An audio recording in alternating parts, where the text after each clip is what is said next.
So I just found an S21 Ultra for only about 400 Australian on Facebook Marketplace, which is a pretty bloody good deal. The only catch is that it's basically like the glass is completely shattered, but the screen underneath seems to be relatively fine.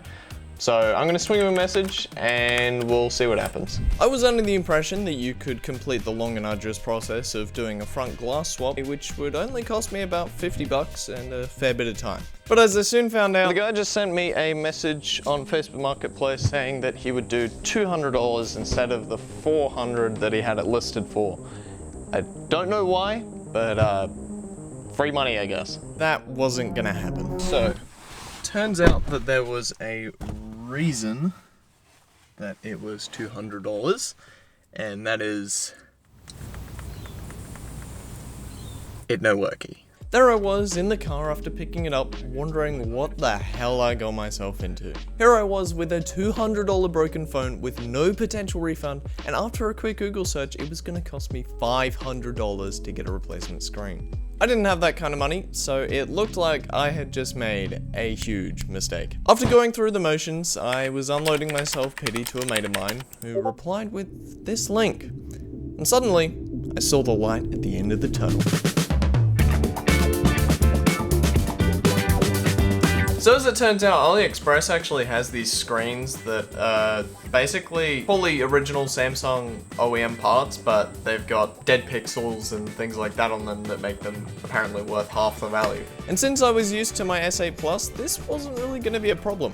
So I picked out one that looked to be in the best shape and ordered it. Now before it looks like it's all sunshine and roses from here on out, I assure you, it wasn't. After ordering the new screen, all I had to do was wait. Thinking it would arrive on February 8th, I didn't really have my hopes up in terms of getting this phone working anytime soon. But then the worst thing imaginable happened. So my S8 Plus is dead. So now I got two broken phones. So there I was once more rolling in my own self-pity. But not for long, because I thought it's probably just a battery. So I ordered a battery with express shipping that arrived a couple days later, and so it looks like the new battery didn't work. So I guess the only real thing that I can think of that's wrong with it is the motherboard. So rip S8 Plus.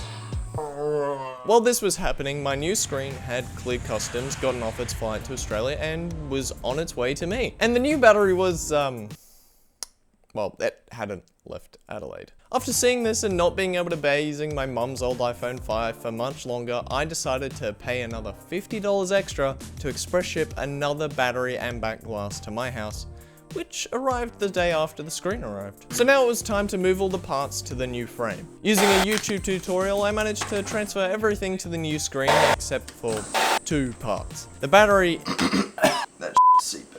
And the antenna. Well, the battery was stuck on like a plunger to a bald guy, and the antenna had 7 tri-wing screws, which I didn't even have a small enough bit for, so I had to go out and buy a $30 screwdriver kit just to unscrew the one part. And even then, a few screws had stripped from my previous attempts to get them out, which meant I had 2 options. 1, rip the antenna out of the frame and hoped it still worked afterwards, and 2, drill out the old screws and hope to God that the drill doesn't slip. I think you know which option I chose. Oh shit. That's right, I did both, because after drilling through the antenna, I decided that I had nothing to lose, so I ripped it out anyway. Okay, I doubt severely that this antenna still works. But then came the moment of truth. Miraculously, somehow the antenna worked. I could connect to Wi-Fi, I could call people, I could even use location services. So there you have it. I managed to bring this $200 S21 Ultra back to life for only about 600 Aussie dollars, or about 400 US dollars for all y'all Americans. I'm sorry.